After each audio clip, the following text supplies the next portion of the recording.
Hai, di kesempatan sebelumnya kita udah membahas mengenai resesi.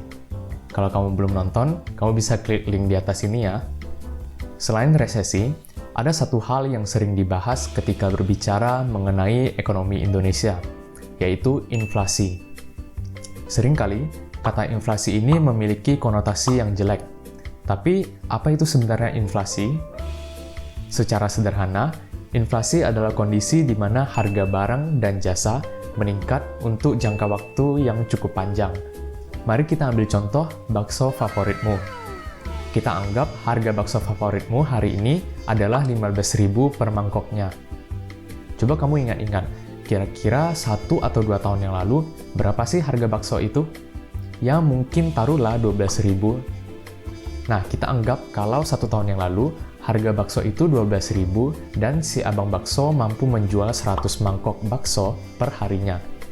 Berarti omset si abang bakso adalah Rp1.200.000 per hari. Nah, hari ini ketika harga bakso menjadi Rp15.000, si abang bakso mampu menjual 200 mangkok bakso per harinya, yang berarti omsetnya adalah Rp3 juta per hari. Nah, seiring penjualan yang terus meningkat dan omset yang semakin bertambah besar, akhirnya si abang bakso memutuskan untuk merekrut 2 orang karyawan untuk membantunya, dan tadinya yang dia jualan hanya pakai gerobak, sekarang dia bisa menyewa sebuah warung. Kita lihat kan bagaimana bisnis si abang bakso itu berkembang. Sebenarnya itu adalah salah satu contoh dari inflasi yang terkendali. Inflasi yang terkendali akan membawa dampak positif bagi pertumbuhan ekonomi suatu negara.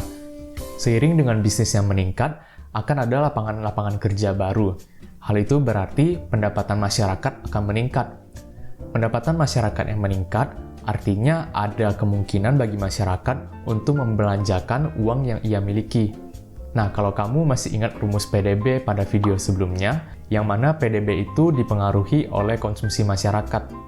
Maka ketika konsumsi masyarakat meningkat, PDB atau pertumbuhan ekonomi suatu negara juga akan meningkat. Tetapi jika inflasi menjadi tidak terkendali, contohnya harga bakso yang tadinya 12.000, sekarang tiba-tiba menjadi 60.000 per mangkoknya. Siapa sih yang rela tiba-tiba harga bakso favoritnya itu menjadi berkali-kali lipat? Ketika inflasi tidak terkendali, hari ini yang menjadikannya berbahaya bagi suatu negara. Bagaimana kalau yang terjadi adalah harga barang dan jasa menurun untuk waktu yang cukup panjang? Ini yang kita sebut dengan deflasi. Coba bayangin, harga bakso yang tadinya 12.000 sekarang turun menjadi 8.000 aja. Omset si abang bakso pasti turun kan? Dan bisnisnya menjadi lesu. Hal ini juga yang menjadi faktor Indonesia masuk ke dalam zona resesi, yaitu terjadi deflasi di beberapa daerah di Indonesia. Nah, itu adalah penjelasan mengenai kondisi inflasi dan deflasi yang ada di Indonesia. Semoga video ini bisa membantu kamu untuk mengerti apa itu inflasi dan apa itu deflasi, dan semakin mengerti juga kondisi ekonomi dari Indonesia kita ini ya. Kalau kamu suka dengan video seperti ini, jangan lupa support aku dengan cara subscribe, dan jangan lupa bagikan juga ilmu yang sudah kamu dapat ke teman-temanmu yang lain. See you!